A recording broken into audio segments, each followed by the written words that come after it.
Kështu së bashku me kreshnikën, ne shkuam për tek ferma e saj. E këto janë lopët për të cilat ajo kujdeset dhe siç tha vet ajo, nuk e ka as pak problem. Krishnike tash momentalisht jemi tek ferma, siç duket edhe më the, më herët i ke vendosur shim, që ato tashmë vetë që janë duke e konsumu. Tregona pak për fermën, sa ju ka përkrah Ministria e Bujqësisë, apo është krejt kjo ndërtuar nga vetë ju, si familje?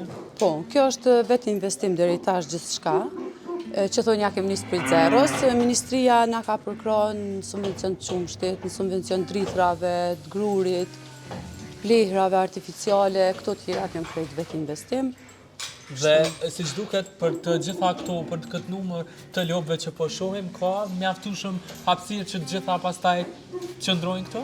Po ka hapësirë, është edhe ajo pjesa anena, ai ka hapësirë të mjaftueshme.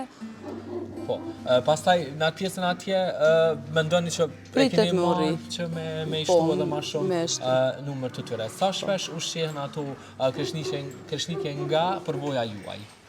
3 herë në ditë. 3 herë në ditë? Po, mëngjes, mesdite dhe mbrëmje normal, 3 herë në ditë ushqehen.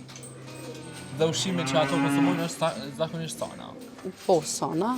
Normal edhe qtafar, koncentrate dhe këto silazhe, këto që i përzin krejt.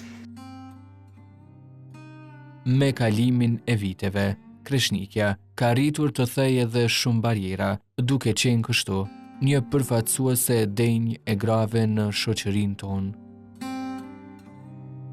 Krishnike, ne e thamë dhe më herët që sot është edhe dita e gruas dhe për këto, po besoj ju jeni kthyer në një lloj shembulli për to, duke marrë parasysh që, siç e cakëm edhe në fillim, vendi jonë nuk është që njihet shumë për fermere të gjinisë femërore.